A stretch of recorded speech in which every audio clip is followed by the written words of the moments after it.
A very good afternoon to all of you. आज हम call for care में बात करने वाले हैं बेड वेटिंग की प्रॉब्लम के बारे में, जो हम देखते हैं कि अक्सर बच्चों में यानी कि छोटे बच्चों में पाई जाती है। लेकिन जैसे जैसे बच्चा ग्रो करता है, बड़ा होता है, तो ये प्रॉब्लम कम होने लगती है। लेकिन कई बार ये प्रॉब्लम बच्चों के साथ साथ बढ़ती रहती है और बड़े होने तक भी बच्चों में बेड वेटिंग का प्रॉब्लम रहता है, which can become a serious issue for the parents. तो इसके लिए पेरेंट्स किस तरह से बच्चों से डील कर सकते हैं, कैसे बच्चों को इमोशनली सपोर्ट दे सकते हैं, इसी के बारे में आज हम बात करेंगे अपने शो पर। हमारी चाइल्ड साइकोलॉजिस्ट हमारे साथ मौजूद हैं, डॉक्टर भावना बर्मी के साथ बात करेंगे। Doctor Bhavna, welcome to the show. Thank you.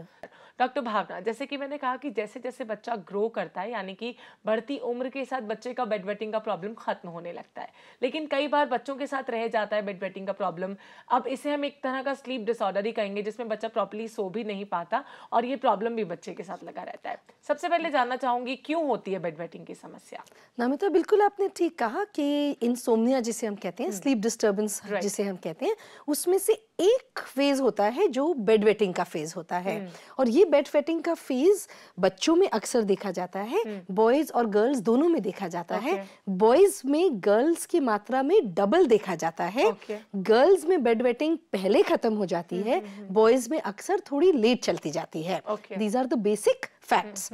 घबराने की बात नहीं होती till the time the child comes to about 7 years of age. Generally ये automatically खत्म हो जाता है, क्योंकि जैसे ही हमारा यूरिनरी सिस्टम पूरी तरह से डेवलप हो जाता है, which is around the ages of 6 and 7, तो ऑटोमेटिकली उसका कंट्रोल फैक्टर, उसका ग्रेटिफिकेशन फैक्टर बेटर हो जाता है। आपने कॉजेशन की बात की। सबसे पहला कॉजेशन, अगर फिजियोलॉजिकली हमारे बॉडी के जो ऑर्गन्स हैं वो पूरी तरह से डेवलप नहीं हुए तो हो सकता है। साइकोलॉजिकली अगर बच्चे में कहीं ना कहीं इमोशनल टर्मोइल है या बाहर के एक्सटर्नल एनवायरनमेंट में कोई स्ट्रेस है, तो वो बच्चा इंटरनलाइज कर लेता है और बेड वेटिंग के रूप में फिर उसके कॉन्सिक्वेंसेस हमको दिखते हैं। इंटरनली अगर बात करें तो इमोशनल स्ट्रेस भी बच्चों में एक बहुत बड़ा कारण हो सकता है बेड वेटिंग की समस्या का। इसी के साथ हम बात करेंगे दीपा के साथ फोन लाइन पर। जी दीपा। मैम, मेरी फ्रेंड की बिटिया 11 साल की है। उसको बेड वेटिंग की प्रॉब्लम है। रोज ही रात को जब सोती है तो रोज ही प्रॉब्लम होती है। 11 साल की बेटी है इनकी। और भी कुछ पूछना चाहती हैं दीपा? नहीं मैम, काफी सारी मेडिसिन ली हैं बट कोई आराम नहीं आ रहा है। बहुत मेडिसिन दे चुकी हैं, कोई आराम नहीं आ रहा, क्या कर सकती हैं ये? First of all I'd like to congratulate Deepa कि आज की दुनिया में भी ऐसे दोस्त हैं जो अपनी फ्रेंड के लिए क्वेश्चन लेके हमारे फोरम पे आई हैं, तो it is very very nice of you as a gesture. अब आपकी friend I hope is also listening to this program. अब बात समझने की ये है कि क्या ये प्रॉब्लम बचपन से अभी तक कंटिन्यूसली आ रही है या बचपन में नहीं हो रही थी और अब ये वापस आ गई है। क्योंकि दोनों केसेस में सोल्यूशन थोड़ा सा फर्क रहेगा। क्योंकि यदि ये प्रॉब्लम अब उनकी जिंदगी में वापस आई है तो कहीं ना कहीं कोई ऐसा इमोशनल स्ट्रेस या कोई ऐसा प्रेशर उस बच्चे की जिंदगी में आया होगा जिसको हम अडोलेसेंस से भी रिलेट कर सकते हैं। बिकॉज आजकल जो प्यूबर्टी है वो एज रिग्रेस हो गई है। पहले 13 साल पे शुरू होती थी, अब 11 साल में लड़कियों में देखने में आ जाती है।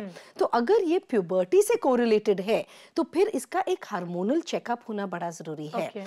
दूसरी चीज, क्योंकि बच्चा बढ़ता है, बढ़ती हुई उम्र पे है, तो क्या उसकी जिंदगी में टेंशन्स हैं, क्या उसकी जिंदगी में प्रेशर्स हैं, एज अ मदर या as a mother's best friend आप भी उसके साथ जाके न्यूट्रल एनवायरनमेंट में एक ओपन डिस्कशन कर सकती हैं। कई बारी जब हम वेंटिलेट करते हैं और ओपनली कम्युनिकेट और एक्सप्रेस करते हैं, उससे भी काफी हद तक हमारी प्रॉब्लम समझ में आती है और जब उस प्रॉब्लम के हम सॉल्यूशंस उनको देते हैं तो ये जो कॉन्सिक्वेंस होता है बेड वेटिंग का वो ऑटोमेटिकली खत्म हो जाता है। एग्जैक्टली, क्योंकि कम्युनिकेशन मुझे लगता है चाहे बच्चों के साथ हो या बड़ों के साथ is the best way to solve any problem. तो अगर ये प्रॉब्लम आ रहा है, उनकी बेटी 11 साल की है आपकी फ्रेंड की, तो आप उनके साथ बैठ के या फिर उनकी मदर उनके साथ बैठ के ओपनली डिस्कस कर सकती हैं कि एक्चुअली उन्हें क्या इमोशनल स्ट्रेस है या फिर वो क्यों इतना स्ट्रेस्ड आउट फील कर रही है जिसकी वजह से बेड वेटिंग की समस्या आ रही है। अभी बात करेंगे एक और कॉलर के साथ, वंदना हमसे फोन लाइन पर बात करेंगी।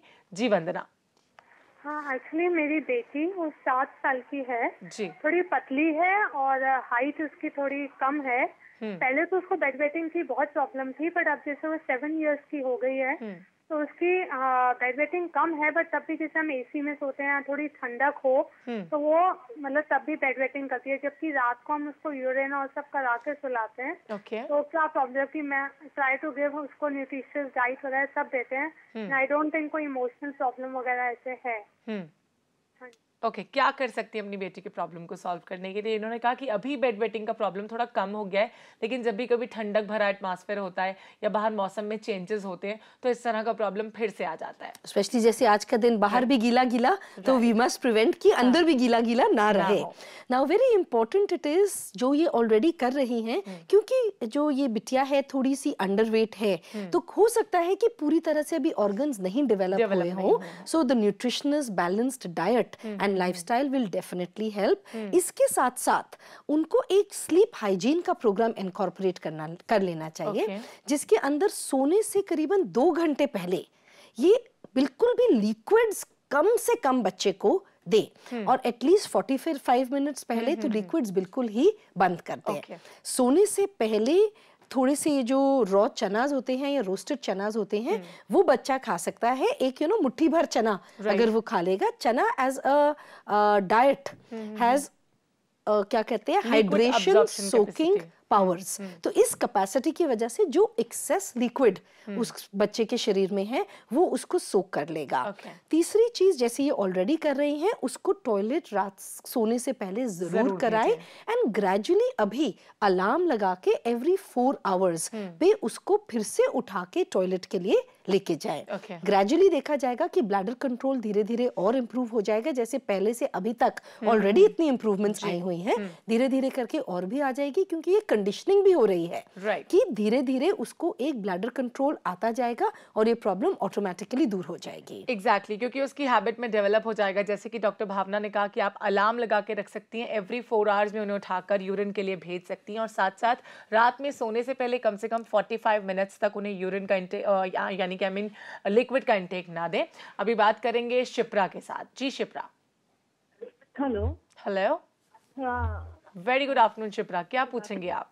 एक्चुअली मेरे सिस्टर इन लॉ की डॉटर है, तो उसको बेड वेटिंग का हैबिट है। She is 12 years old. हमने काफी मेडिकेशन दिया है उसको इन होम्योपैथी एंड ऑल, बट उसको जैसे हमने उस होने के बाद 1 आवर उसको अगर टॉयलेट नहीं कराया तो वो बेड कर देती है। ओके, 12 इयर्स की हैं और अभी भी बेड वेटिंग का प्रॉब्लम है, क्या कर सकती है? सही बात है। इसमें भी it's nice that Shipra is asking the question on behalf of her sister in law, and इसके साथ साथ जैसे अभी हमने पीछे बताया वो 11 साल की लड़की थी, ये भी समझना बड़ा जरूरी है along with the other things कि ये जो बढ़ता हुआ बच्चा है, इसकी जिंदगी में ये एक ऐसा फेज आया है जिसके अंदर बहुत सारी और चीजें, इमोशनल चीजें उसकी लाइफ में हो रही हैं। तो उन चीजों को समझते हुए बच्चे को solutions at least for the pressures देने बहुत जरूरी हैं। उसके साथ साथ जैसे अभी हमने पिछले कॉलर को बताया, एक स्लीप हाइजीन प्रोग्राम इस बिटिया के लिए भी बनाए, जिसके अंदर सोने से पहले उसको जरूर यूरिन के लिए उठाए, मतलब करा के सोया जाए, और उसके बाद जैसे इन्होंने आइडेंटिफाई किया है कि 1 घंटे के बाद या बीच में ही उसको यूरिनरी प्रॉब्लम हो जाती है, तो सबसे पहला अलार्म 4 घंटे पे नहीं लगेगा, बट इस केस में 1 घंटे में ही लग जाएगा। 1 घंटे के बाद 3 घंटे पे लगेगा। 12 इयर्स की है, she is a very understanding girl, तो slowly you can put the responsibility onto the child. पहले मदर उठ जाए जब अलार्म बजता है, धीरे धीरे करके within about 2 weeks of time the child will get up on her own. उसके देखा जाता है कि 40 दिन के अंदर अंदर बच्चों को एक कंट्रोल मैकेनिज्म आ जाता है और अलार्म की जरूरत नहीं होती, बट जब भी उनका ब्लैडर फुल होता है तो वो ऑटोमेटिकली खुद ही उठ के टॉयलेट चले जाते हैं। बट जैसे जो पहले के स्लीप हाइजीन प्रोग्राम्स हैं या मेजर्स हैं, उसको जरूर अपनाएं। No water intake, preferably 45 minutes, minimum liquid intake 2 hours before, and utilization of चनास before going to sleep. Okay, बहुत अच्छी एडवाइस दी आपने। तो बहुत ज़रूरी है कि स्लीप मेजर्स की शुरुआत में पेरेंट्स बच्चों का खूब साथ दें, और अगर बच्चा बड़ा है तो धीरे धीरे उसे खुद ही हैबिट में उसकी डेवलप करते जाए। जब उसकी हैबिट डेवलप हो जाएगी तो खुद ही उठकर वो यूरिन के लिए जाएगा और ये प्रॉब्लम काफ़ी हद तक कम हो सकती है। अभी और बातचीत करेंगे इसी के बारे में, यानी कि इसी टॉपिक के बारे में, लेकिन इस छोटे से ब्रेक के बाद। So stay tuned and keep watching Pragya, जो आपको मिलाए बेहतर आपसे।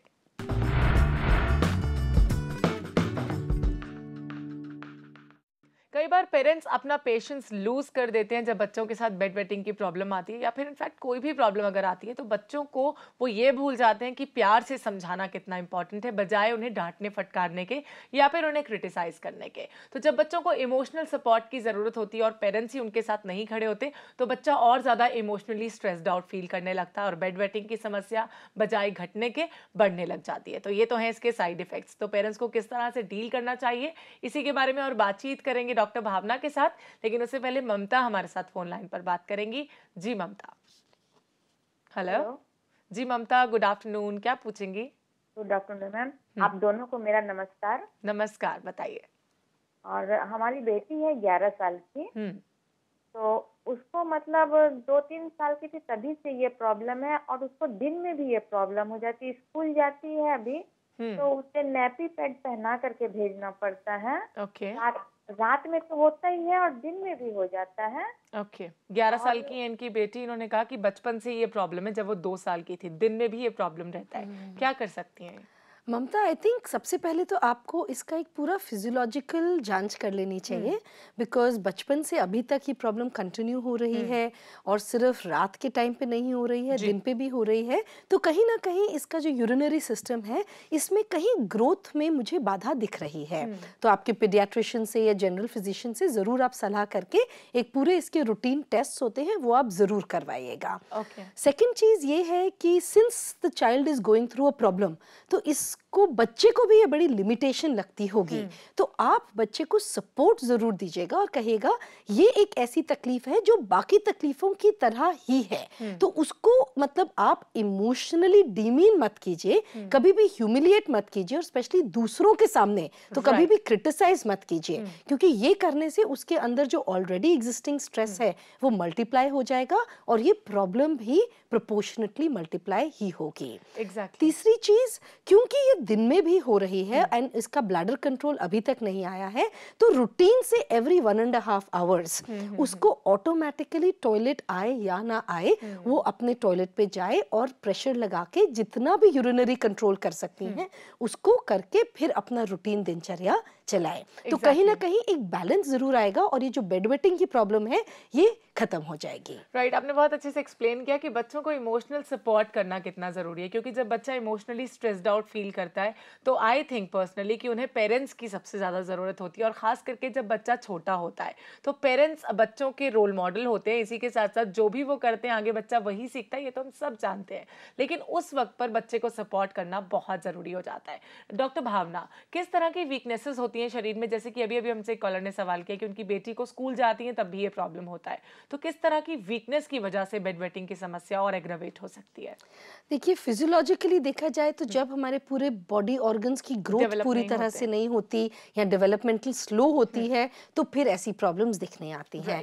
न्यूट्रिशनली अगर हम पूरी तरह से एनर्जी इन नहीं ले रहे, कैलोरीज इन नहीं ले रहे, तो फिर भी ऐसी प्रॉब्लम दिखने को आ सकती है। एंड साइकोलॉजिकली जनरली अगर कोई भी इमोशनल टर्मोइल है वो इंटरनल भी हो सकता है, मतलब खुद का जनरेटेड भी हो सकता है, और एक्सटर्नल भी हो सकता है, रियल लाइफ सिचुएशंस हो सकती हैं जिसमें या तो बच्चे को खुद के ऊपर बहुत ज्यादा प्रेशर लगता है, एकेडमिकली हो सकता है, एक्स्ट्रा करिकुलर की वजह से हो सकता है, पेरेंट्स की एक्सपेक्टेशन की वजह से हो सकता है, या वो फैमिली में बहुत प्रॉब्लम्स देखता है। आज की डेट में देखा जाता है कि माँ बाप के बीच में, फैमिली के बीच में बहुत ज्यादा डिस्कॉर्ड दिखने में आता है, तो बच्चा कुछ ना कहते हुए भी ये सारे डिस्कॉर्ड और टेंशंस अंदर ही ले लेता है और मन में बिठाने के बाद उसका ये एक कॉन्सिक्वेंस दिखने में आता है। एग्जैक्टली। तो बेड वेटिंग की समस्या काफी हद तक फैमिली एटमॉस्फेयर पे भी डिपेंड करती है, बच्चों के एकेडमिकली मतलब स्टडीज पे भी डिपेंड करती है, कितना प्रेशराइज्ड है बच्चा अपनी स्टडीज को लेकर, और साथ साथ और भी बहुत सारी बातें जो इसके लिए रिस्पॉन्सिबल हो सकती हैं। इसी के साथ बात करेंगे एक और कॉलर के साथ। हेलो हेलो, राखी अभी हमसे फोन लाइन पर बात करेंगी। जी Rakhi. Hello ma'am. Hello hello hello, very good afternoon Rakhi, बताइए। Good afternoon ma'am. मैम मेरा बेटा है 3.5 इयर्स का जी। उसको भी बेड वेटिंग की प्रॉब्लम है। लाइक उसको मैं रात को पहले सोने से पहले करवा के सुलाती हूँ, लेकिन स्टिल उसको मुझे अभी तक डायपर लगाना पड़ता है रात को, और इवन डे टाइम के अंदर भी उसको जब अर्ज होती है तो भी वो अपनी लेग्स मूव करता रहता है, बट वो जाता नहीं है। उसको मैं बोलूँगी वॉशरूम 15-20 मिनट तक भी अपना मतलब प्रेशर अर्ज होगी तो नहीं कहेगा मम्मा नहीं मुझे नहीं जाना है वॉशरूम।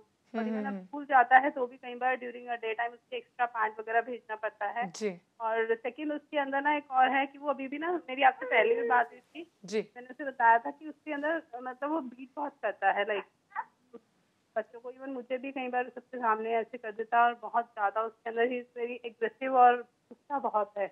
ओके, छोटा सा बेटा है, 3.5 साल का है, वो बहुत प्यारा भी होगा। बेड वेटिंग का प्रॉब्लम है, साथ साथ बहुत एग्रेसिव है, जिद बहुत करता है। कह रही है, क्या कर सकती हैं राखी? गुड दैट आप इतनी विजिलेंट मदर हैं कि इतनी सारी उसकी जो कंसर्न्स हैं वो आपने बिल्कुल ही पहचान लिए।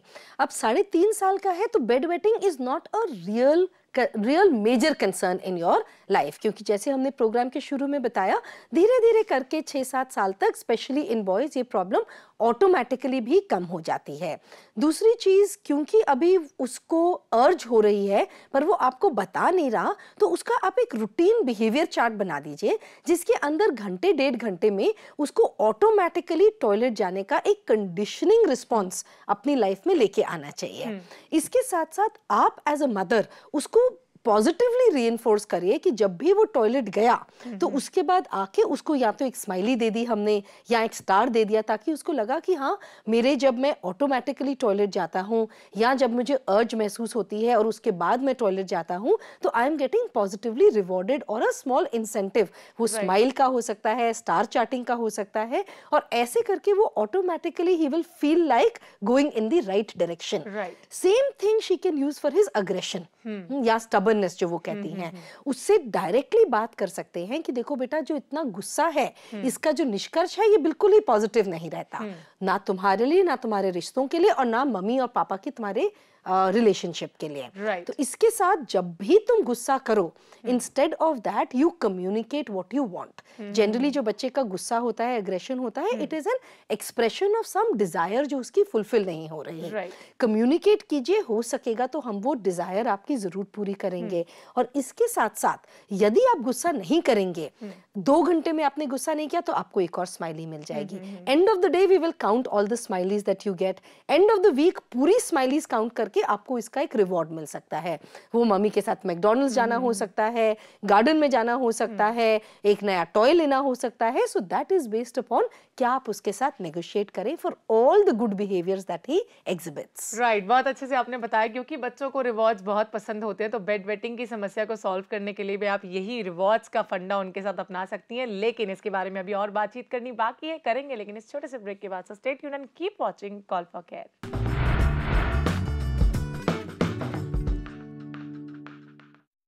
As we all know कि trees always protect our environment, हमारी environment को बहुत तरह की गैसेस से भी बचाते हैं और हमारे लिए ऑक्सीजन भी प्रोवाइड करते हैं, जो हमें जिंदा रहने के लिए बहुत इंपॉर्टेंट है। तो वैसे भी अगर आप चाहते हैं कि आपकी प्रकृति यूं ही खूबसूरत रहे, हरी भरी रहे, सुंदर दिखे, तो आप भी आज से ही पेड़ लगाने की शुरुआत कीजिए। और अगर इस दिशा में कोई भी कदम उठाते हैं, अपने घर से पेड़ लगाने की शुरुआत करते हैं, आप एक छोटा सा सैपलिंग अपने घर में ग्रो कर सकते हैं, जो बड़ा होकर एक बड़ा ट्री बन सकता है। तो हमें कॉल करें, हमारे साथ जरूर शेयर करें इस बात को। हमारा फोन नंबर है 0120-399-1111।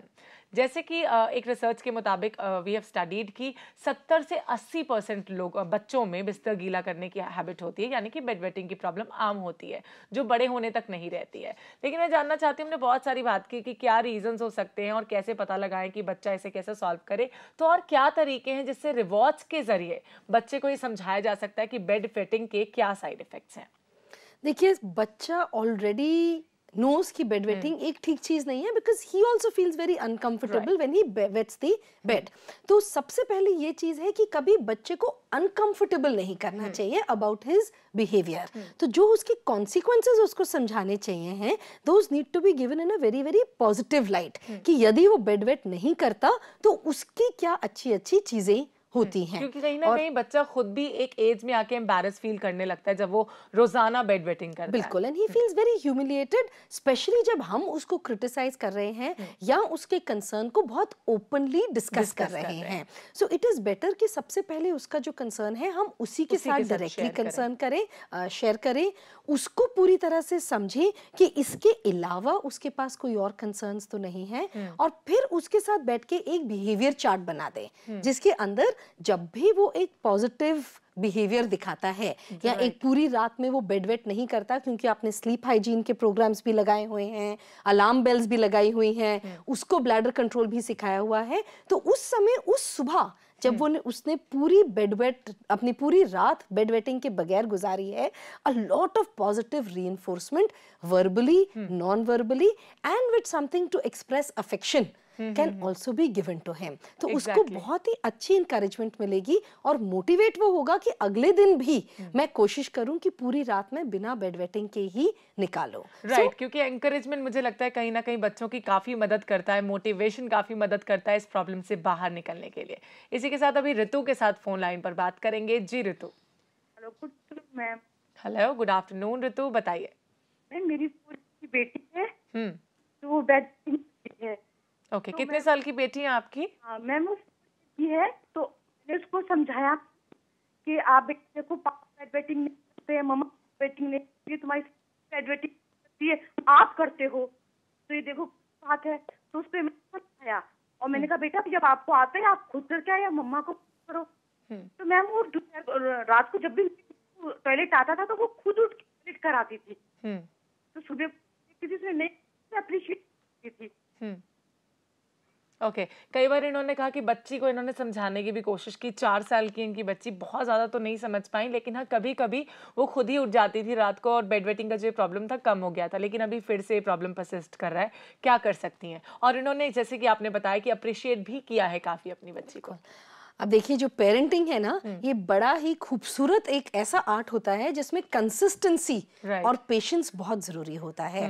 एक दिन हमने किया, अगले दिन उसके रिवॉर्ड आपको बड़े छोटे से दिखेंगे, पर इसको हम जब कंसिस्टेंटली करते जाएंगे तो बहुत ही बड़े रिवॉर्ड्स आपको आज नहीं तो कल जरूर वापस मिलेंगे ही मिलेंगे। So consistency is the key to bringing about a change in any behaviour.